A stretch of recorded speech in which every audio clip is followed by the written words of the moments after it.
Hey everybody, this is a very quick and down dirty repair guide for the Yamaha stage pianos with the GH action or GHE action. This is for keyboards that have broken keys or loose keys, or the worst yet, when you push down on the key and it's just maximum volume all the time. In other words, the touch sensitivity is completely gone. You can identify these actions when you pull the boards apart because the keys are individual. They sit on individual springs and knuckles, and most importantly, they can be replaced individually. You'll see variations of these sometimes with wooden sides on them, like in the CP4 or the CLP series, but for the most part, they're all the same. These are all the Yamaha models that the GH appears in. These are interchangeable, so if you have a P90 that's fallen apart and you want to use the keys for your CP33, you can do that. The keys just switch in and out.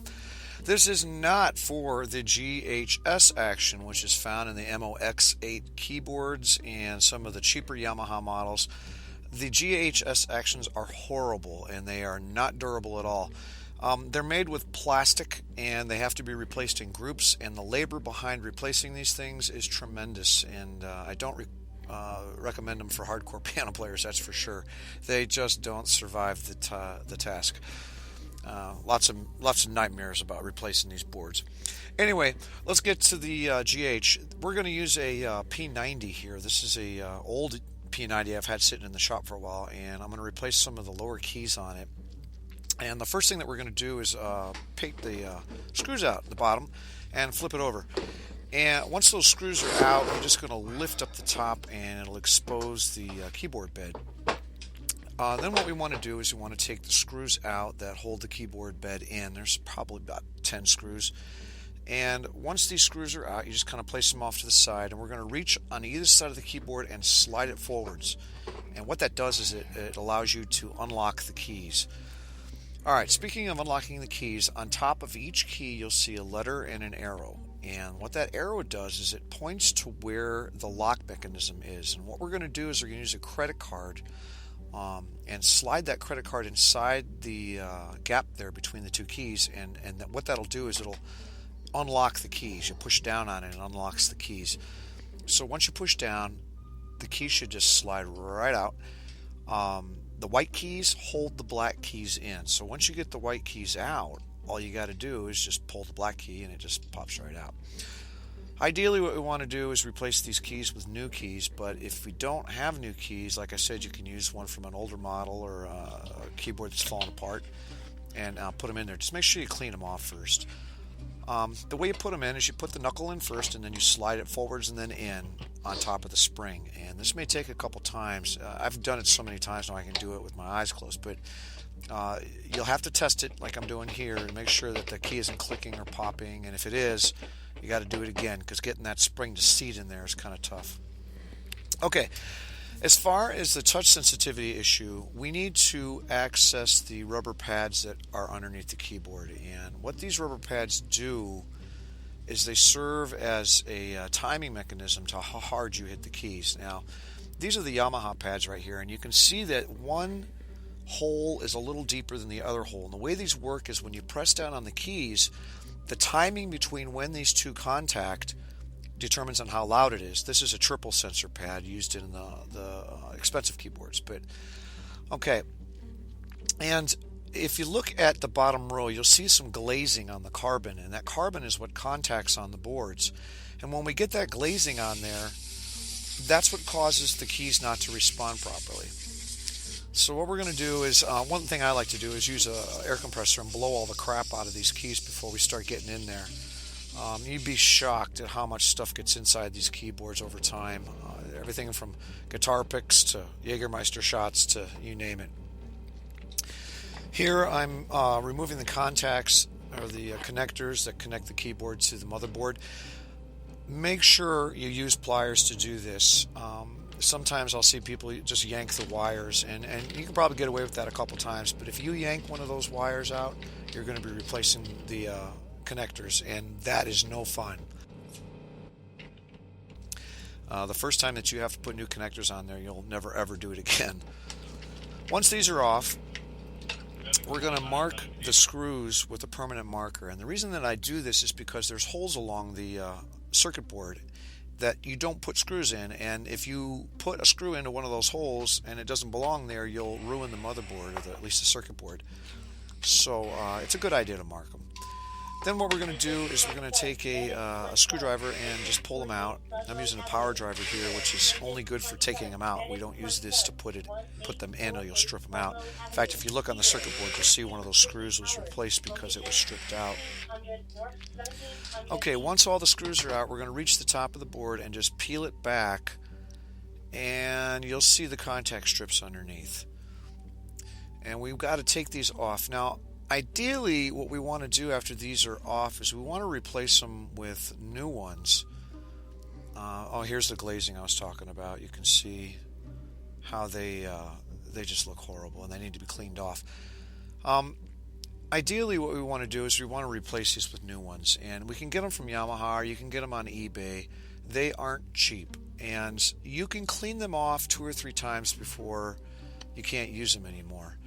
And the way that we're going to do that is, oh yeah, these are the contacts on the circuit board where you're actually, you need to clean this off too, by the way. So what we'll do is we'll take some rubbing alcohol. And I got to mention that rubbing alcohol isn't the perfect solution for this. It does leave a residue behind, but it's a clean enough residue that we can get away with using it. Ideally, we want to use something like contact cleaner, or something that doesn't chew through the carbon, because the carbon is what's actually making the connection. There you can see all the dirt and crap that's on there when I wipe it down with the rubbing alcohol. Also, make sure that you use a towel that's soft. Don't use a Brillo pad or something, or you will rub the carbon right off of there. Another thing that I like to do is rub down where the keyboard actually contacts these rubber pads. And the reason that we do this is because any minute amount of dust or crap that gets in there will change how the sensitivity works on these keys.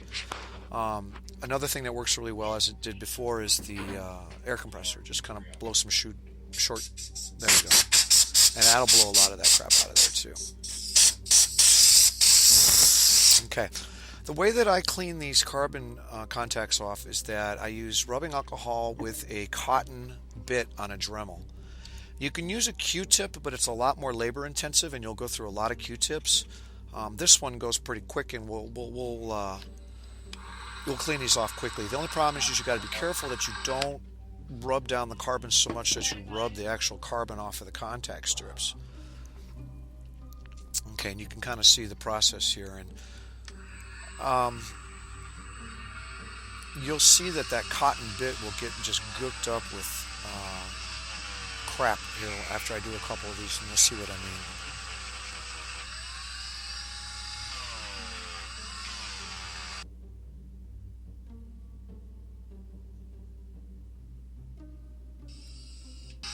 Okay, and then this is the result. And if you look really closely, those carbon contacts should be just flat black. You shouldn't see any glazing on there still.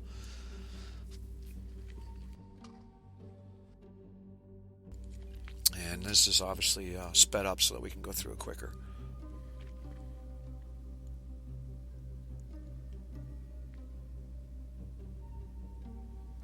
Okay, one thing I want to mention is one of the problems that people have about putting these pads back on is how they are attached to the keyboard. Now, this is what the old pads look like, and I think the MOX8 uses these as well. There's little nubs on there, and what these nubs do is they slide into holes that are built into the circuit board. Here's a great example of that. These things break off all the time, and they're really difficult to deal with. So what Yamaha did is they put rails on there, and these contact pads sit in these rails, which is a great idea, but lining them up is kind of a lesson in patience. So after you get them all on there, it's a good idea to go down the key bed and make sure that each key lines up perfectly with each one of these pads, because if they're off just a little bit, they won't work. They won't contact and make the notes trigger. Alright, after you get them in there, then what we're going to do is we're going to take the board, and you're going to take the felt side, and it's going to go in first.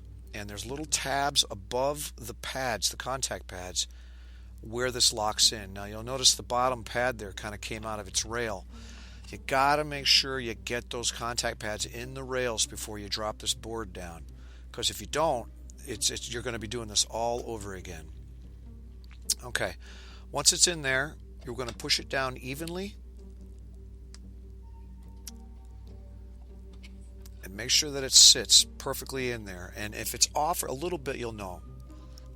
And then we're going to take a screw and we'll place a screw in there, and this is where you grab a screwdriver. Don't use a driver for this because you'll strip them out. And we'll just take each screw and put it in there snug. It's a good idea to put them all in there first and then tighten them down.